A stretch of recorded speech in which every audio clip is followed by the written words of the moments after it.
Megan, do you know what today is? Of course, this is my favorite day of the year as it is Earth Day, celebrating 50 years. I know. Some people like Christmas, some like Thanksgiving. Megan loves Earth Day. And we've got a tremendous show today. We've got a lot of guests, a lot of stuff going on. Do we want to talk a little bit about it, or we just want to go into it? What do you think? Yeah, I think what's important now is obviously understanding that we're all very much in a unique situation to understand what our habits are, kind of look at our lifestyles as we're all somewhat, and when I say somewhat, stuck inside in our homes. So this allows us to kind of keep top of mind, again, how we can adjust and change those habits, but above and beyond that, what we should be doing in our day-to-day life to preserve, conserve, protect the environment in which we live.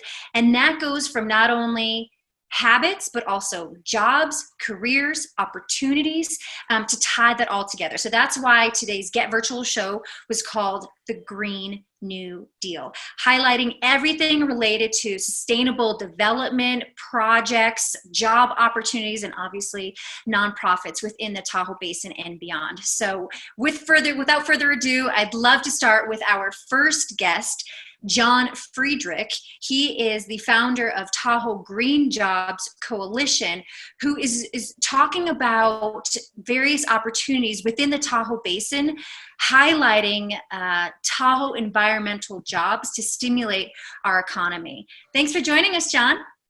My pleasure, Megan. Thank you, and Todd, for having me here. Oh, it's great. Happy Earth Day, for sure. Yeah, happy Earth Day. So tell us a little bit about your organization. What you were talking about some of these jobs you had and different things going on. Tell us a little bit of background and just all the stuff. I live here in South Lake Tahoe, so broadcasting live from Bijou. High-end production. So I'm sure we know all of our neighbors. 60% of our economy is tourism, service related. So we're in a world of hurt. So this is a brand new initiative that's born out of the idea of how can we find good, safe, like socially distant, green jobs that help restore and protect Lake Tahoe, and not like in 2 years, but right away. So we're just looking across the field of possibilities. Right now it's just trying to look at ways we can put people back to work, projects that might do that, and find funding to create these programs and get people a new opportunity to do something that's part of making a more sustainable, climate friendly and resilient economy at the same time. Now, I understand you just had a webinar today with 6 different sectors highlighting those opportunities. And this couldn't be an even more pertinent conversation, especially as everyone is filing for unemployment not going through, applying for stimulus packages, which are on hold. So what are those opportunities, and then where can people find more information about that? Right. Well, all right. So you're right that, 10 years ago, there was a green stimulus package. Tahoe agencies are busy putting together shovel-ready project lists for big bucks, anticipating something similar, whether from the feds or the state.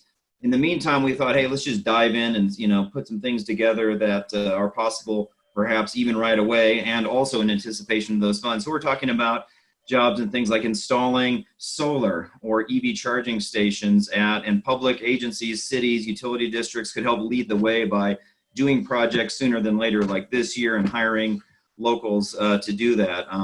Wildfire prevention, forest thinning, that's a huge need. It's going to be bigger this year with less precipitation. You're always talking about needing to do more. Let's send people out with chainsaws and, provide jobs. Sustainable tourism, we have more electric microtransit, those kind of things. Trail building jobs connecting urban centers to public lands. That would make our community better. There's some project opportunities that if they were funded this year would put people to work.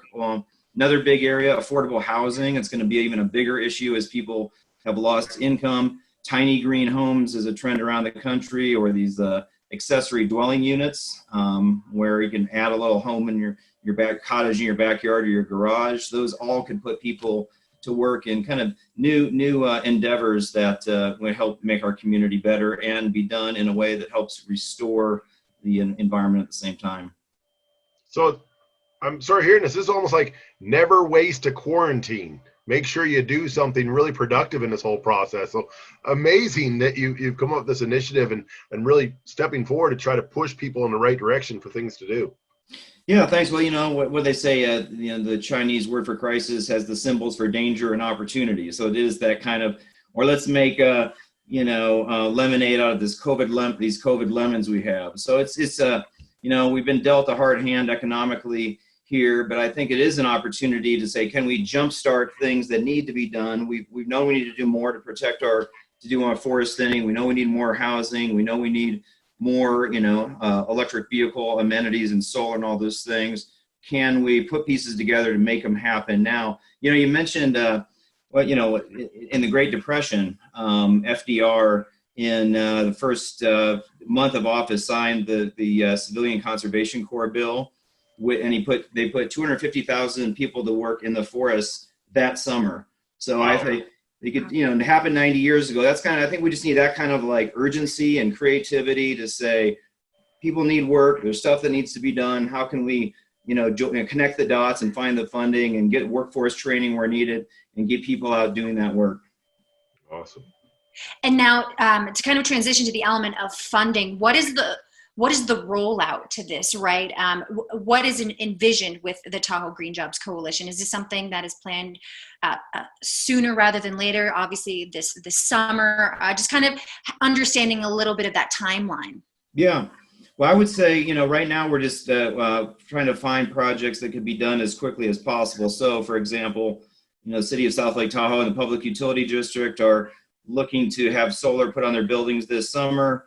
Those they could preference local workers to do that job. All the agencies are doing forest thinning work. They're looking for money to do more. That could be done this summer. There's trails that could be built this summer. Another project we talked about this morning, art projects. Again, in the Roosevelt administration, they had a public works program. They employed artists to do murals and do art classes.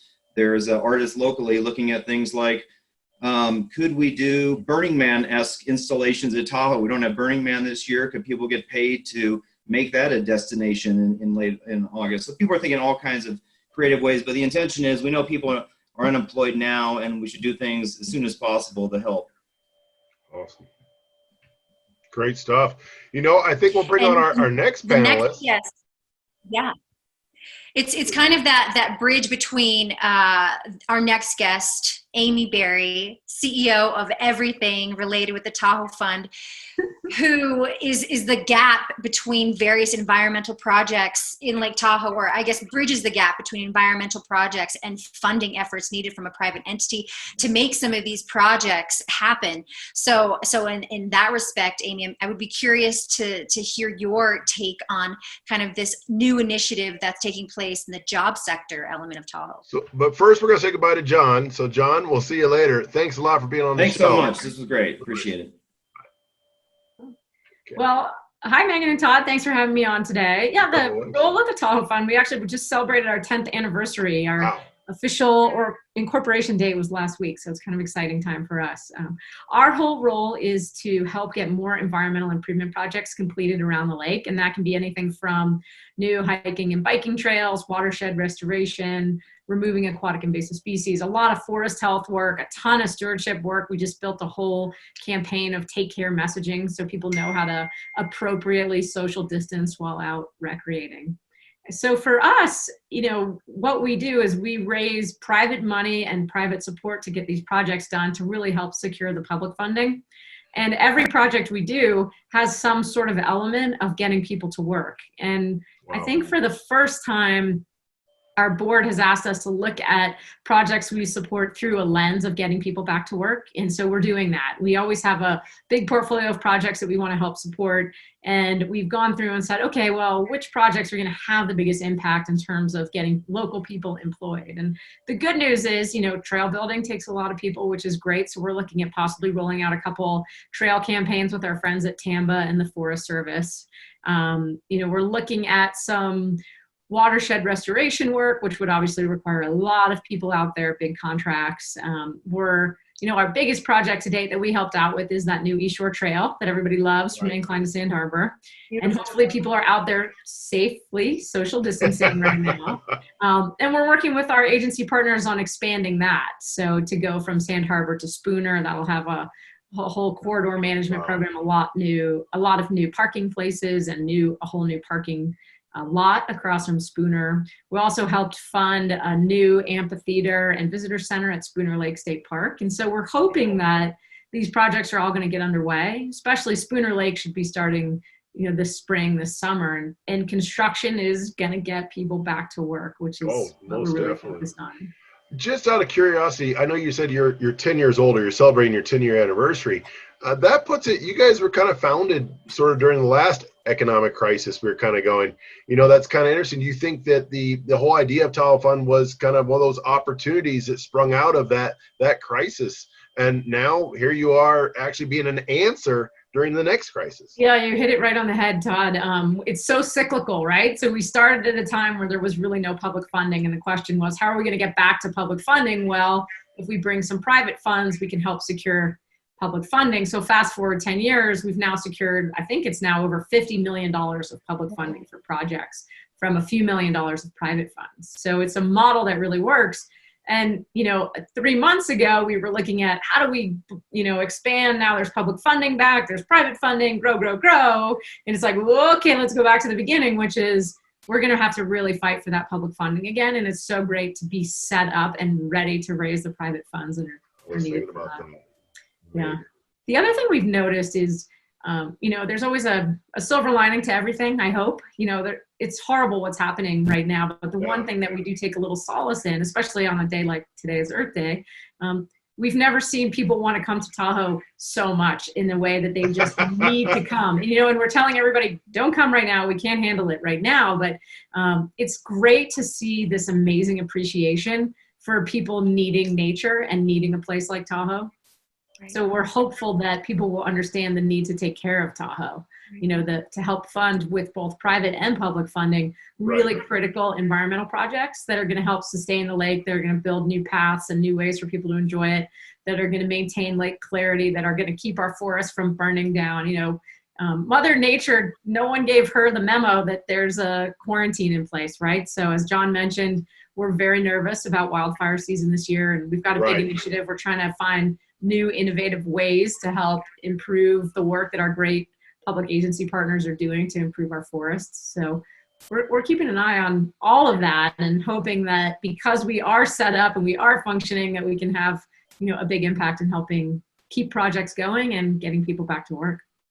Like you're going to be a major impact on getting this economy going, and Tahoe Fund's going to be a major player in that aspect. You're talking about people coming up here.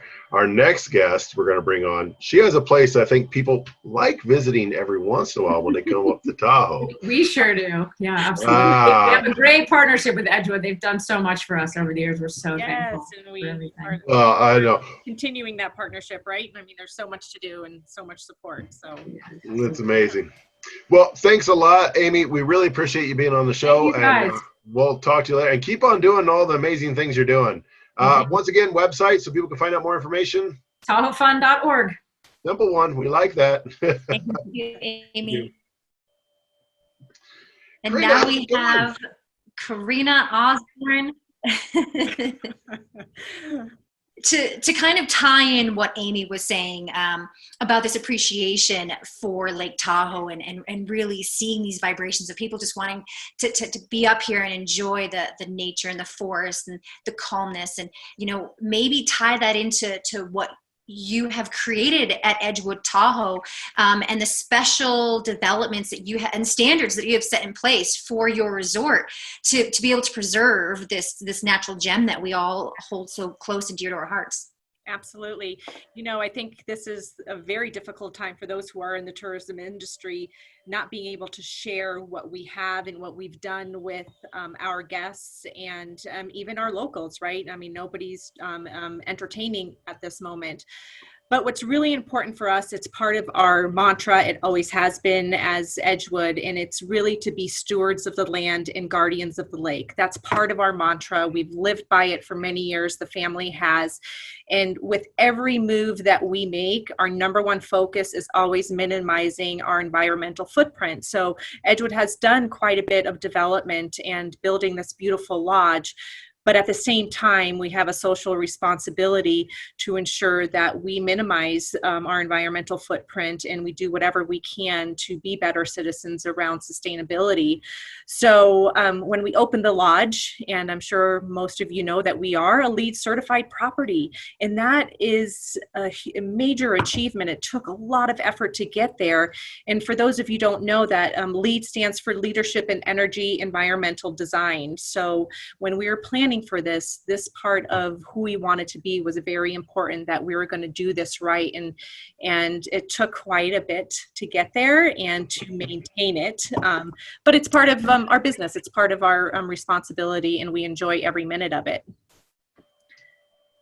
No worries. Now that was a big, so could you go a little bit more detail, maybe what is involved with getting that LEED certificate? And then, what are you doing now? Because that doesn't just stop. You don't just get it and then walk away and say, hey, I've got this on my wall. You've got we're done. We did what we're supposed to do. You got to keep on doing things, I'm assuming. We have to keep on doing things. And, this LEED certification is really just a framework, is how I look at it, and to continuously create highly healthy, efficient, cost-saving programs throughout the property and how we operate. And one of the biggest accomplishments to get this LEED certification is that we have lake-sourced cooling system for the property. And what that means is that we extract about 43-degree water from the lake, which eliminates cooling towers, right? So we have reduced the carbon footprint significantly.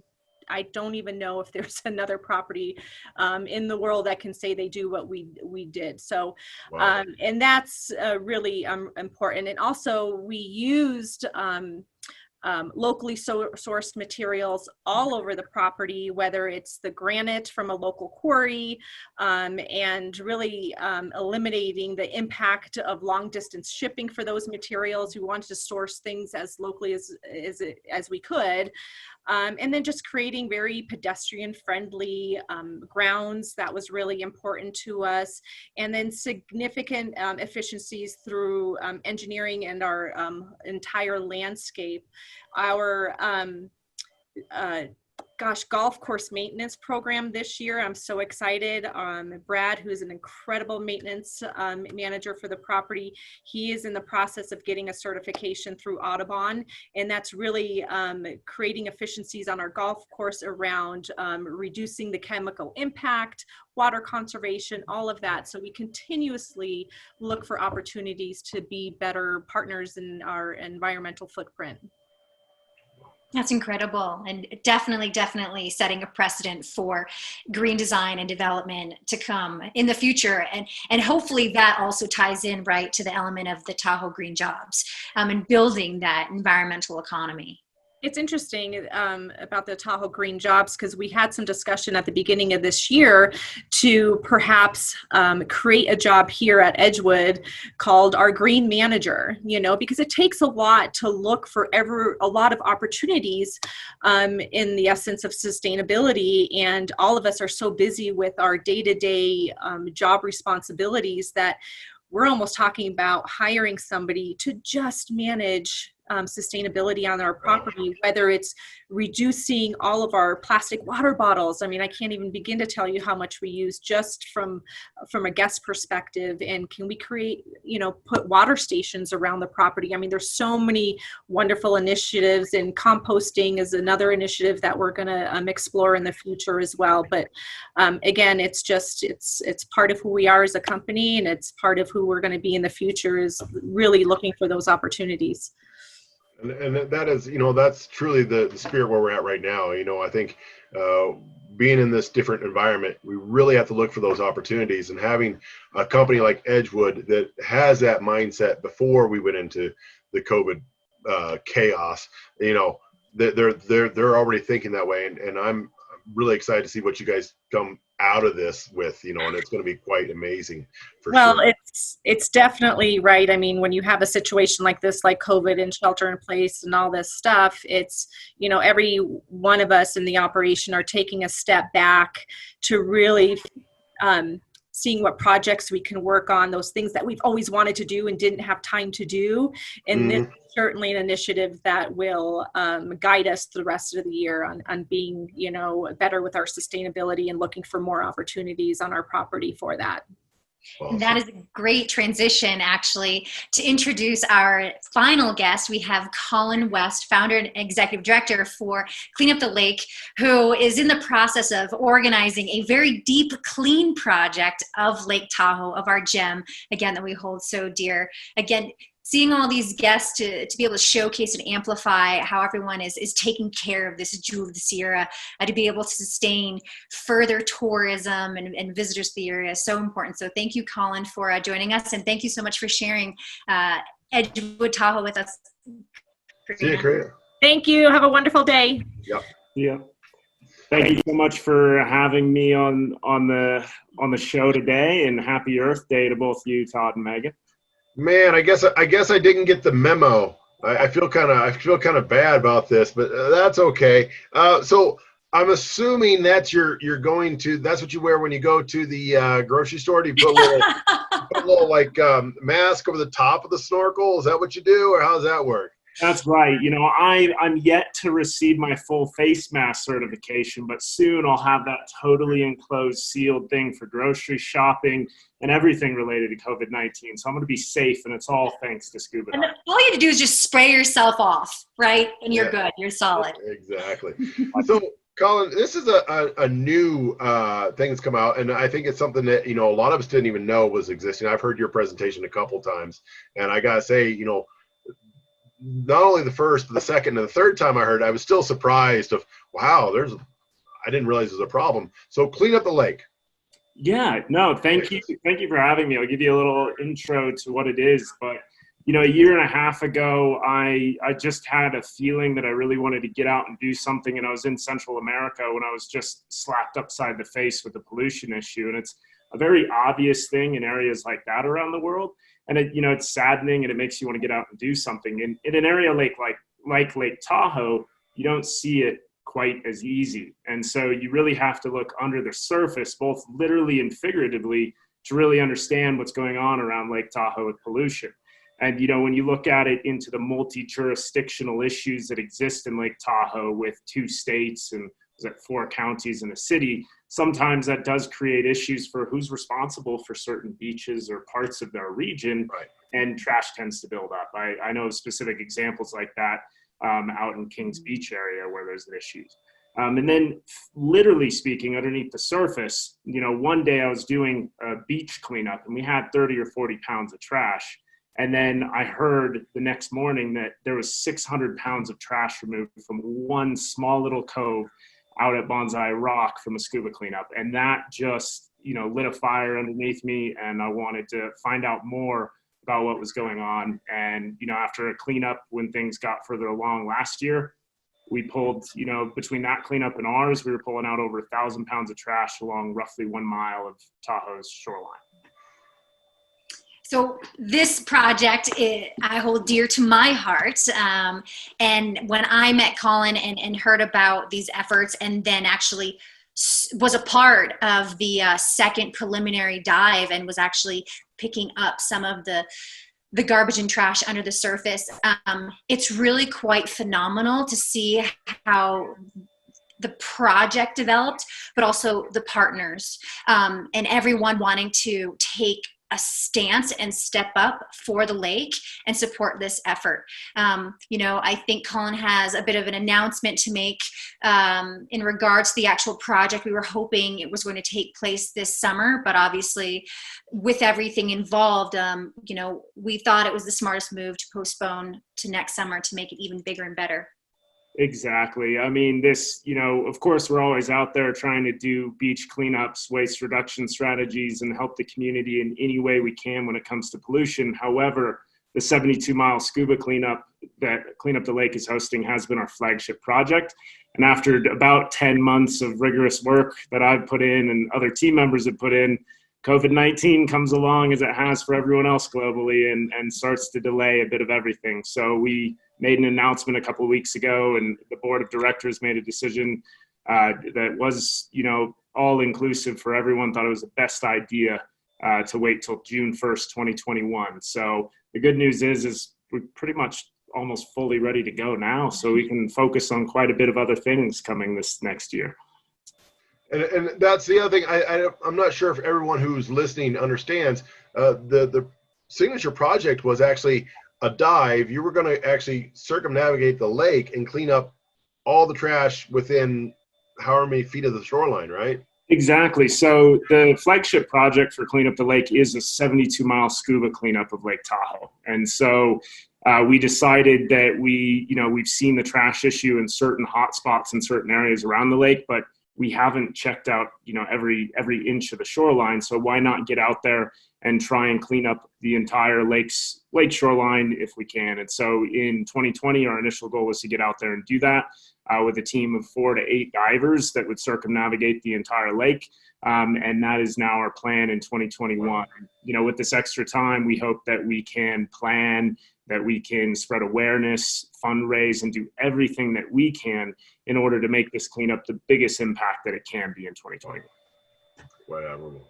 And of course, get into diving shape and warmer water. That would be great. I texted one of our dive buddy friends who's supposed to do the entire swim with me, Matt Munier of Tahoe Dive Center. I was like, should we just circumnavigate the lake without a cleanup crew this year just to try? Might be a little bit expensive. I was like, that's true. But you can do that socially distanced. I think if you're in scuba gear, you can be right next to one another. I'm pretty sure underwater. I'm not sure of the social distancing at that point in time. Real quick, simple question: strangest thing you found underneath the lake so far? Let's see. So there's the press version of that answer, and maybe one we can talk about at a bar sometime.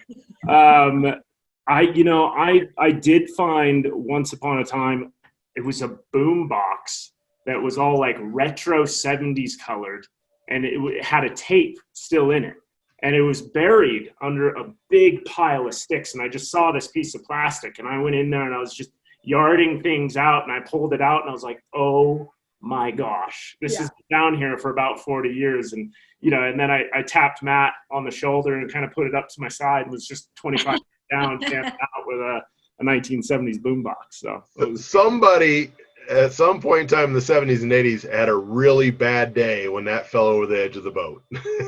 Music stopped, literally. Colin, thanks very much for joining us. Great project, and I'm glad that we're talking about delay. And I think you're right. You can reorganize everything around. I think next summer will be a huge, huge impact. And getting the word out, everyone I know that's heard of it thinks it's just an amazing project. Thank you. Yeah, as long as I have a breath in my lungs, some of that will be taken underwater cleaning up trash. So COVID-19 can stop some things, but not us. So Awesome. Thank you. Thanks, Colin. Appreciate it. Happy Earth Day.